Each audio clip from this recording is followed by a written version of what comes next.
Hey, welcome to Games Vitae. My name is Mod J. Today we're going over the bronze level games of 2023 from my collection. In order to be on this list, they had to have been games that I have played before. So you'll see a lot of games on my shelf behind me that are still in shrink wrap, you can tell. Those are not going to be on the list because I have not played them yet. There will be one exception later on in another video of game that I played after 2023, but it was after the beginning of the year at least. Anyway, it's been such a hit that it's got to be on the list. So I'm putting it in. It should have arrived over Christmas anyway. So yeah, it's going to be on the list. Anyway, before we get started, please like, subscribe, share, and comment to this video. Doing so will help us with the YouTube algorithm and help us get more noticed. And also, if you see any games on my shelf or in this list that you'd like to know more about or have a review on, please hit me up in the comments below and I will be sure to get back with you on it. So, like I said, these are games on my bronze level list. Let's start off with 3 that are honorable mentions and should probably have been mentioned in the Also Rans video. I didn't mention them. I don't know why. Maybe I just didn't feel like they should be on the list, but I'm going to mention them now. First one is Antiquity Quest. This is a Grandpa Beck game. Grandpa Beck has a lot of good games. One of them was already on the Also Ran list. That was Cover Your Assets. This is a card shedding little bit of set collection, take that type game. The take that's kind of mild, but it can get vicious, I think, if you wanted it to. It's a very accessible game. It didn't really send me any place I couldn't come back from. I like the game, but it's not my favorite by Grandpa Beck. So anyway, that's Antiquity Quest. Another one is Dizios. Dizios is a domino-style game where you have these tiles, square tiles, that look a bit like this, and they can vary from tile to tile based on what colors are prominent or even present on the tile. And you have these dots on the tile that give you points, but they only give you points for the ones that are surrounding the tile you lay, not the tile you put down itself. So if your tile, it can be from no dots to 4 dots, anywhere in between. If you have a tile that has 4 dots on it, and you lay it down next to the only thing it's surrounded by is a tile that has 1 on it, you get 1 point, not 4. My wife loves this game. She will suggest it anytime. Me, I don't really like it so much because there is luck of the draw involved, and I like to have a little bit more choice to be made such that I can say, all right, this is how I can improve, or this is how I'm not. There's not a lot of that in this game.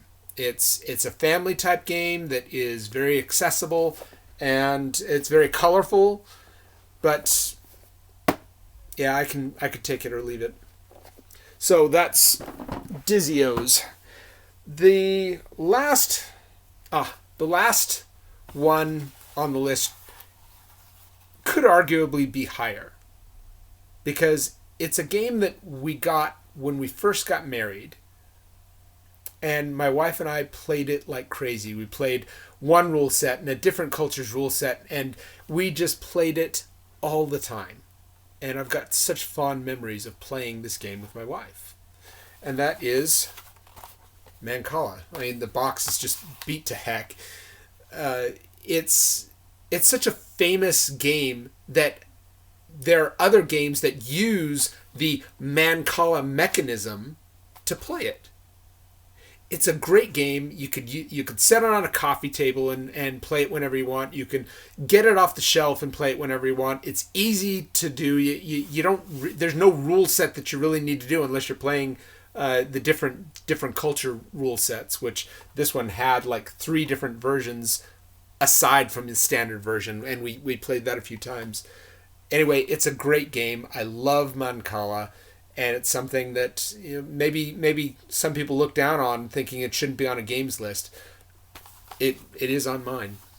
So it arguably should have been higher, but because I didn't really think about it until later, that's where it's at. Put it at the top of the also-rans, but maybe it should be on the bronze list. If anything, put it at the bottom of the bronze list if you want. So, getting to the bronze lists, we have the first game of the bronze list, number 57 on the overall list, and that is Quest. Quest is a social deduction, role-type game, hidden role-type game that I got over Christmas, and we played it once, and we got it to the table once, I should say, because we played it a couple times. But it didn't really send me any place I couldn't come back from, kind of like Dizios, but a little bit better than Dizios. It immediately got compared to Secret Hitler, and I could see why. It's got a little bit more versatility than Secret Hitler, but this is also considered a scaled-down version of Avalon, and this is the Avalon Big Box. So inside this box, you have Quest and Avalon. I've only played Quest at this point. And I wouldn't mind playing it again, but it wasn't something that made me want to play it again anytime soon. So I'm not going to give up on this game. Like I said, we've only gotten to the table once. I think that there's a lot more gameplay to be had before I really make a decision on it. That's Quest. Okay, and next is a game I don't have here because I've only played it on Board Game Arena, and that is Teotihuacan. Teotihuacan is a worker placement rondel movement, little bit of set collection,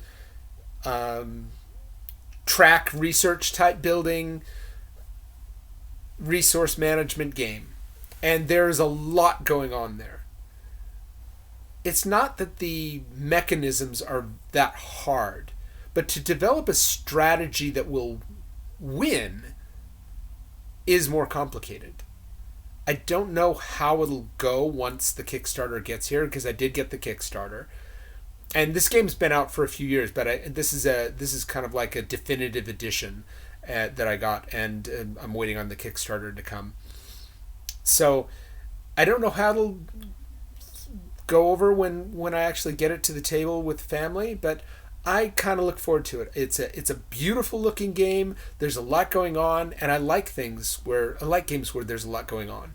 So let's hope that it flies. But right now it's at the bottom of my bronze level list simply because it's only been played once. Number 55. I didn't get it down. Okay, number 55 is Carnegie. Let's see if I can get it down. Carnegie, as you can tell, it's still in shrink. That means I have also played this on BGA.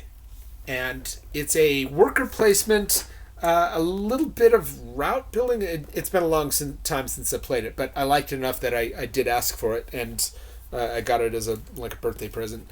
Anyway, it's worker placement, tableau building, and different tracks that you can actually build up the tracks that are there, and there's a lot of gameplay in this, and it's complicated.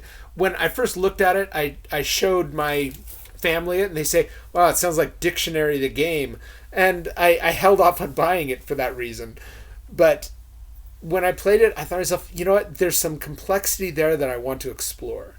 So I got Carnegie, and I want to get it to the table, get the shrink wrap off. So that is number 55. Number 54. This has made it to the table a lot and gets requested a lot. Part of the reason why is we're familiar with it, and two, it's easy to get to the table. Not much to rehearse on rules. That is Rival Restaurants. Rival Restaurants, I got the deluxe version, which means it can play up to 8, and that's good because when the whole family's here, we have 7 people. It's got deluxe components, it's got organizational trays, it's got everything. I don't know if you can still get the Kickstarter version. I know that they're coming out with another expansion. I don't have the first expansion. I'd kind of like to see if it fixes some of the things that I see wrong with it. Let me get into that right now. This is not a full review, but I feel like there might be a balancing problem with some of the chefs in here. What you do in this game is you place your chef, worker placement there, on different markets, and the different chefs have different abilities. And they run restaurants, which also have certain abilities that other restaurants don't have. Well, one chef in particular, and one restaurant in particular, if you have either of them, people automatically say, oh, they're going to win. If you have both of them, it's like saying, no, you got to break that up. That's not fair. Because there's a mechanic in here that's called the garbage mechanic. You get these different things, set collection and order fulfillment. And when you fulfill an order, you get points, but you also get garbage. And if you don't get rid of that garbage, you get docked on points depending on how much garbage you have on your next recipe that you make. Well, some of these chefs in restaurants, one chef and one restaurant specifically, can get rid of garbage as part of their ability. The others don't. They have different abilities, but I haven't really paid attention to it enough, but I question how well that balance is, such that are those chefs just permanently flawed because they're OP? Another thing about it is it has these action cards, that give you special abilities when you play them. They're kind of an afterthought because it's such a rush to try and get your recipes done. Nobody goes and spends their money to buy an action card that they don't even know will help them because they're blind buys. You don't know what's on the card. So I'd like to try maybe some house rules and play it more and see what I can do to make the game more balanced, at least how it feels for me. Maybe somebody else has played this game more than I have and say, oh yeah, that's not an issue, you just do this. But based on my plays, there's a balance issue and a mechanic that's underutilized because of how it's being implemented. But it's a fun game. It reminds me of Pit with a lot more things going on in it. And I'm not going to hesitate getting it back to the table. Those are just some issues that I have with it that I'd like to explore ways to mitigate. So that is Rival Restaurants at 54. Got to move these along because if I don't, we're not going to have enough room. Number 53 is Kingdomino. Kingdomino is another game that makes it to the table a lot, or to the floor a lot. It's a very versatile game. You can play it on the floor of the table. It's where you're drafting these dominoes that have different landscapes on them. And depending on the number of castles that you have, you get points that are multiplied by the number of squares that are of the same terrain that the castles are on that are connected to it. That's a really poor explanation, but it's easy to play. It just feels really samey every time I play it. And maybe there's expansions or something like that to spice it up, but I don't really like to depend on expansions to spice it up, kind of like Rival Restaurants. I haven't bought the expansion because it's like, wait, if I'm not enjoying if there's something wrong with the game, I don't feel like I should have to buy something to fix it. Anyway, Kingdomino, I like the game. It's just, it feels a little samey sometimes. And I know there are expansions to it, but I probably want to look into it to see if it really keeps the same feel of the game without changing it too much. I want something that will be more engaging such that it's not the same thing every time. Anyway, I like Kingdomino a lot. That's not a slam on it. Not a slam on it. Get a little drink here.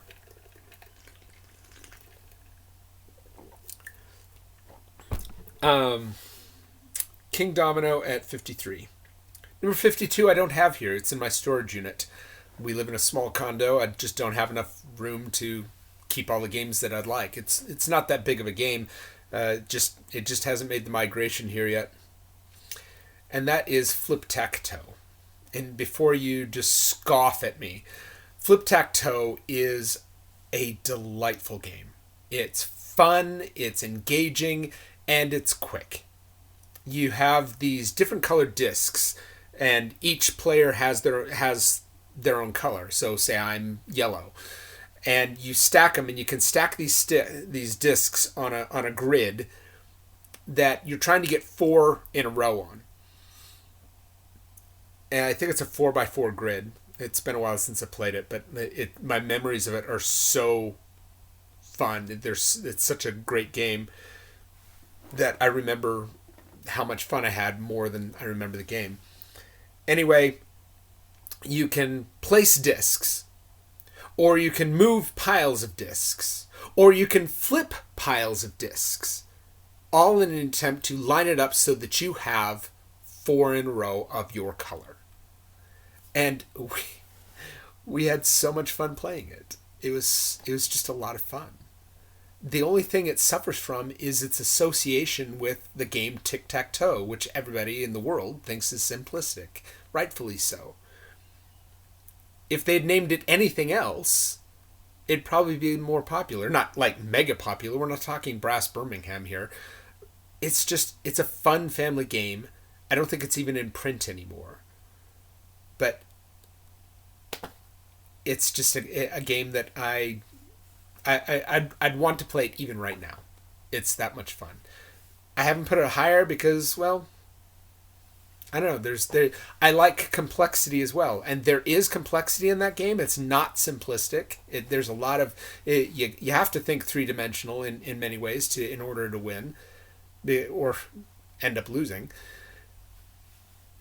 So it's a game that I really enjoy, and anyway, enough said about that. Flip-Tac-Toe. Number 51, Forbidden Island. Forbidden Island is a cooperative game by Matt Leacock, and it's where you're trying to collect these idols on this grid of tiles that you lay down, and as time goes on, these tiles sink, and you either have to bail it out such that it doesn't sink, or watch it sink and that part of the board is gone, and it's possible that you won't even be able to get to other part of the board, depending on whether you have the right characters in play or not. And anyway, you have to escape as a group or fail as a group. It's a great game to play. We just don't get it to the table very often because, I don't know, our family group dynamic, I don't know if we really do well at cooperative games. Anyway, that doesn't mean that I don't think this is a great game. It is a great game. But, like I said, we just don't get it to the table as much as I wish we would. Okay, that was Forbidden Island. Next is another Grandpa Beck game. This is, in my opinion, is probably his best. It's got a lot of play. It is Skull King. Skull King is really, really good trick-taking game with a lot of twists and turns as to what beats what and what you're gonna play and I play a pirate, somebody else plays the Skull King, well somebody else plays the mermaid, and what beats what, and the bidding mechanism that's involved and everything. It's a lot of fun. I wish I played it more often. Skull King.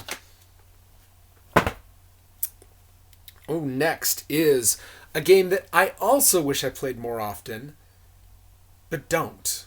Because for some reason, there are people in my family that just don't like the game. I don't know why. I think it's fun, it's whimsical, it's a lot of interplay, it's Colt Express. Colt Express is a game in which the board is this 3-dimensional train, and you move your characters along the train. You can be in the cars, you can be on top of the cars, and you're picking up treasure, and you're shooting people, and you're punching people, and it's just a lot of fun. It's a deck management. I wish there was a bit of a deck building element to it, but there isn't. It's really deck management. You can build your deck, but it's not good. because it clogs your hand up. If you get shot, you get a bullet card, and it clogs your hand up such that when you draw on your turn, you've got cards that you can't use. Anyway, it's a fun game. You've got asymmetric powers on your characters. I don't know why my family doesn't like it as much as I do, but I've got an expansion that I haven't used for it yet because nobody wants to play it with me. But I like it. It's a fun game. Colt Express. Okay, next is another game I don't have here. It's my son's game, but we've played it a lot, and that is Sorcerer City. Sorcerer City is a tile-laying game. It's a time crunch game, which is actually part of the reason why it's lower.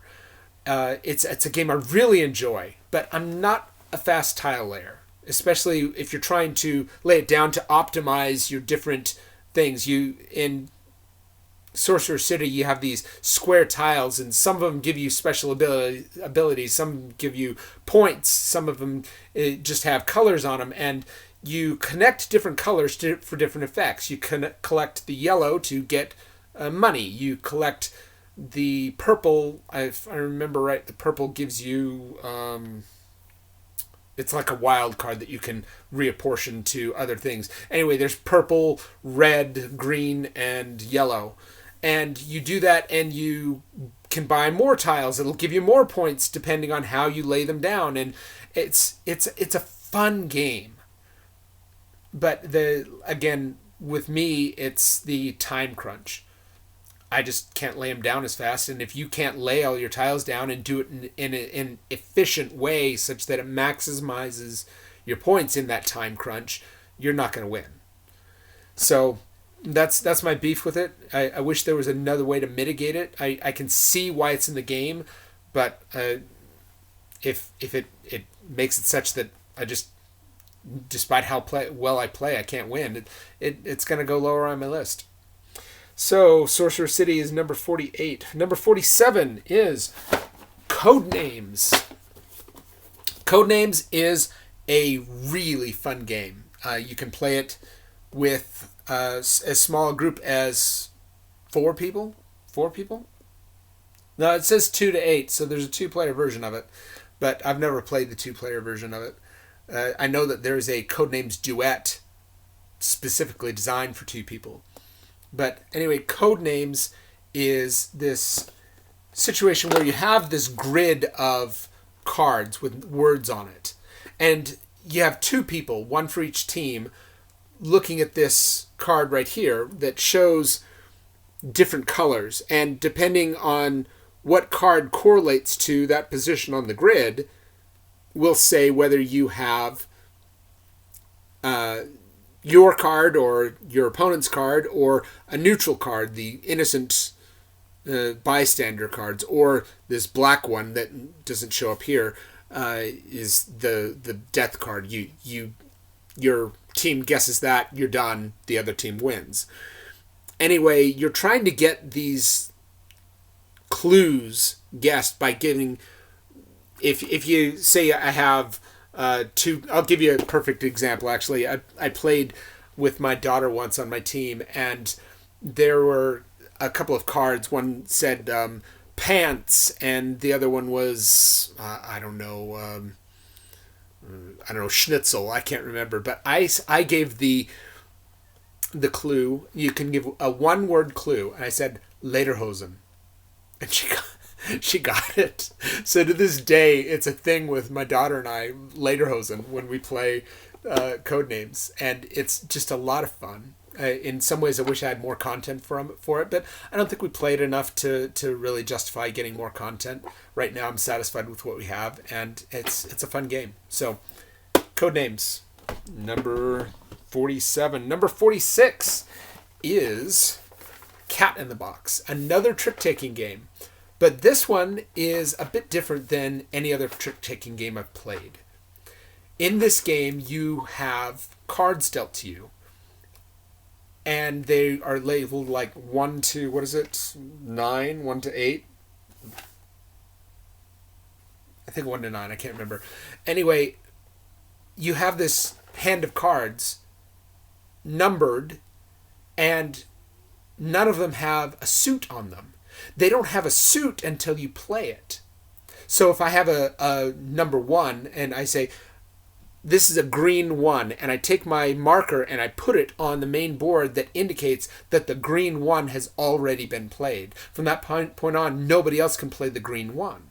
And you're trying to win a certain number of tricks that you bid on before the hand is dealt, or once the hand is dealt, and before the tricks start getting played.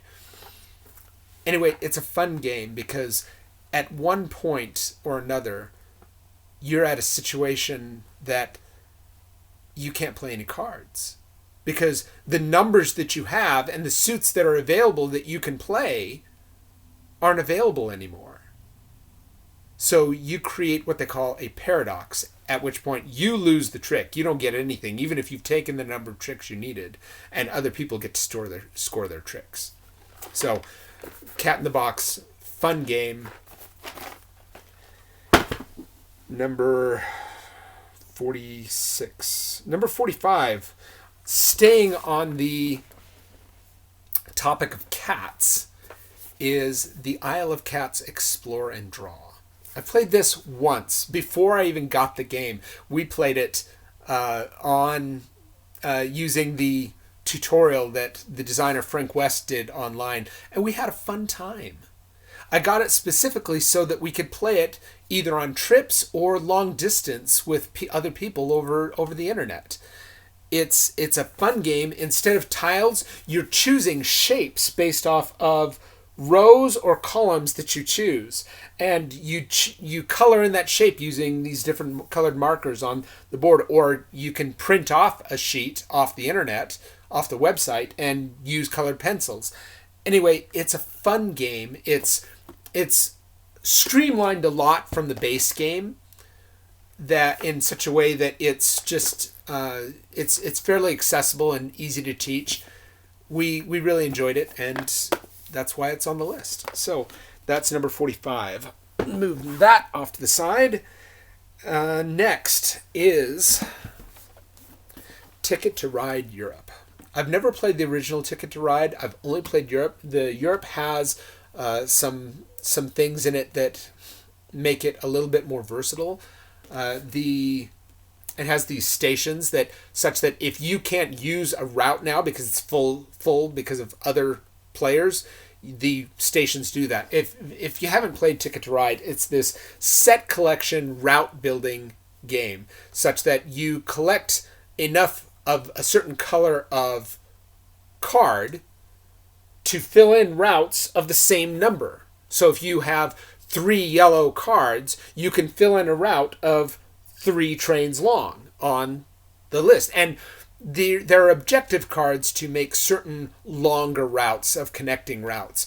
And that gives you points at the end of the game and things like that. Anyway, it's a classic game. It's been around for years. I was rather late to the table, so to speak, on Ticket to Ride. And it's a great family game. It's fun to play. And relatively easy to get to the table. I think it can last a little longer than it should, but I don't necessarily have a problem with that. It's a fun game to play.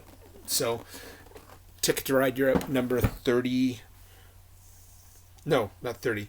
45, sorry. No, 44, sorry. Dang, getting ahead of myself. Looking at my phone, trying to keep track of these. Next one is a 2-player game, and that is Patchwork. Patchwork is by Uwe Rosenberg, a fairly well-known game designer, in which you take these different shapes of polyominoes that represent quilt squares, and you fill up your own player board. The only way you can do it, though, is you have to kind of use the currency of the game, which is buttons, and by paying the number of buttons available on the tiles that are in front of you, and you can only do the 3 tiles that are in front of where the marker is, you can buy these tiles and place it on your board. And you get buttons as you pass things on the main player board, not your own personal player board. As you pass buttons there, you get income based on how many buttons you have on your quilt. Because some of these polyominoes have buttons, some of them don't. Anyway, it when we first got it, we weren't really getting it. We'd get like we'd have negative scores, massively negative scores, and it went unplayed for a while. But I played it again, and it was so much fun. Something had clicked, and it was just a fun game. So Patchwork, it's available in a whole bunch of different themes. You only need one. Just get one that you gravitate toward and play it. It's a fun game. Patchwork. Okay, number 42. Another cooperative game. And that is Pandemic. Pandemic is by the same designer as Forbidden Island, Matt Leacock. And I think it's a bit more complicated. There's more play to it. It's a bigger board. Maybe there's not as big of a board as I think, but it actually has a board. It's not tiles like Forbidden Island. There's different roles, just like Forbidden Island. There's a lot of similarities between the two games. That being said, I think this has more going for it. There are expansions available to this, whereas there aren't expansions on Forbidden Island. I haven't gotten any. I'd like to get the On the Brink expansion because it does expand it to 5 players and has Hidden Trader in it. So it's got a lot of playability that I like in this. Again, it goes back to the same downfall that Forbidden Island had, and that's our family mechanic in trying to iron out how well we play cooperative games together. So this is something that I'm not giving up on. I want to keep playing it, but it's lower on the list because of that.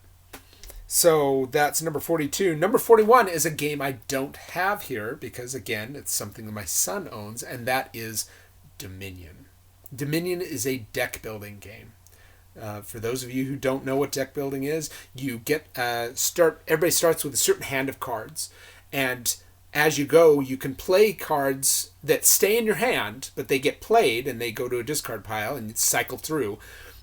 You can play cards to buy other cards that will either help you get points or give you points directly. The problem is when you get points cards that give you points directly, most of them don't do anything, such that when you renew your hand on the next round, you may have cards that give you points but don't do anything for you. And that's something you have to manage. It's a balancing act between getting points and getting you cards that give you points or that will help you get points in the future. Dominion is a game that definitely rewards repeated play. I say that with knowledge that my son has played this game a lot.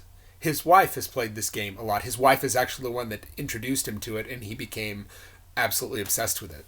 It's a game that when you play against somebody who's really good at it and who's analyzed the strategies and knows all the cards and everything like that, it's brutal.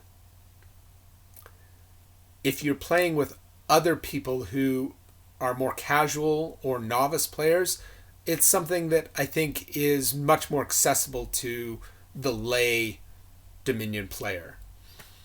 That being said, there's no knock against this game. It's a great game. I don't like how they're creating a second edition and watering it down. I think that they should have just stayed with the same edition and kept publishing it. But now I think some of those expansions are getting harder to find. I like what some of the expansions do. They add kind of new elements into it, and it's a game that has naturally evolved over time. Some of the expansions just aren't as good as others, but the ones that I've played are really fun. Some can be very punishing, but it's a great game to play. And if you want a good deck builder to get into, Dominion is where I'd probably start. Okay, so that is number 41. Number 40. I'm using a list on my phone, so if you're wondering why I'm looking down at the ground, that's why. Number 40 is Marvel United. Marvel United is a cooperative game as well, but it really builds off of each other's play. So it doesn't run into the same alpha player or criticisms that other cooperative games do. It's hand management, boss battling, worker placement,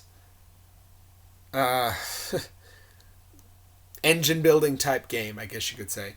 You have to play these cards, and the cards you play, or the card you play, will lead into what the next player can do. So they can use your card as well as the card they're playing. And you're trying to save civilians, fight thugs, fight bosses, and ultimately fight the ultimate boss, which in the base game is one of these three characters, Ultron, the Red Skull, or Taskmaster. It's a great game. We were actually playing it wrong for a while, and because we were playing it wrong, we were getting just absolutely destroyed. We wouldn't even get close to fighting the big boss. Anyway, when we were playing it wrong, I was going, dang, this is a hard game. I don't remember it being this challenging. Well, we hadn't played it in so long, and I was trusting my daughter, whose game this is, that she knew the rules better than I did. And anyway, looking back at it, we found out what we were doing wrong, and now we can play it right and enjoy it better. Anyway, it's a fun game. I don't have any of the expansions, and you can get like boxes and boxes, like 15, 20 boxes of expansions for this game. Adding new characters and new villains and new locations that you can place your characters on. I just question at what point you run out of originality and you're just rehashing the same mechanics that other characters can do in repackaged, reskinned. I think that there are some expansions that are a bit different, that do add some things. I don't know which ones they are, and maybe I should look into it, but it's not really high on priority.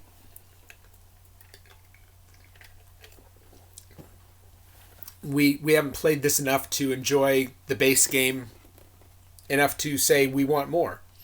So that's Marvel United. That's number 40. Okay, this one's a beast. Let me move this around. Number 39 is Everdell. What am I going to do with you, Everdell? Everdell came with a lot of drama. I did a whole other video on the reboxing of Everdell, because when it came, this is actually the damaged box. I haven't thrown it away. I have a hard time throwing things away. Anyway, I've been meaning to like cut the top of it out and make it wall art, but this one came very damaged. It actually has holes in the bottom of the box. But anyway, that's been taken care of. The full version is actually on the top of my calyx here. But because of that drama, it kind of dampened my enthusiasm a bit. That, and when we finally did get it to the table, it didn't really go over that well. It was long, took a long time, kind of dry game feel, and since then nobody has asked to play it. I've suggested it, immediately shot down. It just is not a game that people want to play. I'm not going to give up on it. I think it's a good game, and there's more game to discover. We played the base game, and that's it. We haven't played any of the expansions or promo content or modules or anything. I think that there's a lot in this game that can be discovered. I just might have to discover it solo, because there are several solo aspects to this game, before I can get it back to the table. It's a tableau, worker placement, resource management game that I think it's just a fun game, but it just didn't go off that fun the first time we played it. So we'll see. It's not going anywhere by a long shot. So that's number 39. Number 38 is a game that I haven't played. I just participated in playing, if that makes sense. And that's The Fall of the Mountain King. Fall of the Mountain King is a tableau building area control game that is just, it was a lot of fun. The people playing it were having a lot of fun. There are asymmetric powers. It's just,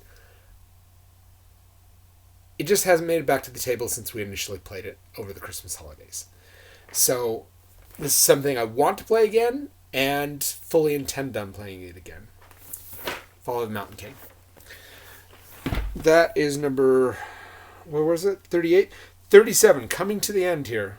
Okay, 37 is Hickory Dickory. This is a worker placement item collection game where these mice travel around the clock, getting off on the hands, from the hands of the clock onto different areas that give you different resources and different things, and you can score points, and it's a fun game. I kind of bought this impulsively, but I don't regret it. It's something that has gotten to the table. It's whimsical, it's fun, and I think that it belongs on the list. So that's Hickory Dickory, number 37. Number 36 is another game I do not have here, and that is Diplomacy. My voice. Diplomacy is a game that's been around since before I was born. It's based on World War I territory, and you take the role of the different countries involved. So you can get the Austria-Hungary Empire, you can get England, you can get France, you can be Germany, Italy, Russia. Anyway, there's no asymmetric powers involved, but you have different units, whether it's armies or navies, depending on which country you are. And there's no luck involved. It's risk without the dice in many respects. You write down orders for your units. So say I want my army in Spain to go to Portugal. So I'd write Army Spain to Portugal, and it would go there. Unless somebody else had the same order and more support for that order to succeed. So you can support an action that you write down, or you can not support it and keep your armies where they're at, or you can support other players, or say that you're going to support other players. There's nothing binding. So a lot of people hate on Diplomacy because they call it a relationship killer. It's no more a relationship killer than a co-op game. It's a great game, and I've played it once. I loved it so much. I begged my parents when I was a kid to get it for me, and they got it for me. And the box is beat to heck because it's traveled with me everywhere I've gone, thinking that someday I'm going to play this game. And you might say, well, at that point, Jay, you should get rid of the game. I still want to play that game. It's a fun game. It's good strategy. It's wheeling with other players. It's something that belongs on this list. If not here, then higher. But like I said, because I've only played it once, I think that where it's placed right now is justified.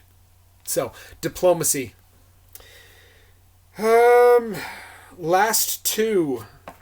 The first one is Coup. Coup is a hidden role social deduction game, bluffing, that makes it to the table very easily. It's a fun game to play. It's each role has a different ability, and they are balanced fairly well, such that one ability counteracts somebody else's ability, and that one counteracts somebody else's ability. And it's a lot of fun. It's vicious. It's take that. It's a fun game to play. That it's something that I like having in my collection because it's easy to store, easy to table, easy to learn.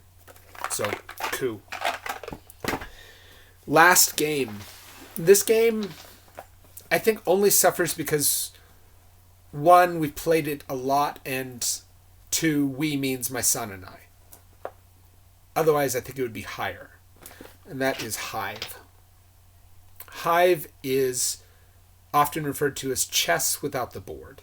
I did a piece on the channel for Two Player Tuesday on Hive. Hive is a strategic game. There's no luck in it, where you're laying these tiles, and each of these tiles have a bug on it, and the bug determines how you can move the tile or use the tile. And the object of the game is to surround your opponent's queen bee, whether it's with your tiles or their own tiles.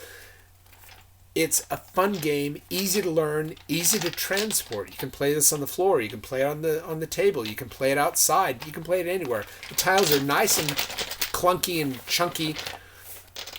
If you want something even smaller than this, you can get Hive Pocket, and that's even more portable. Anyway, it's a great game. It's an evergreen game.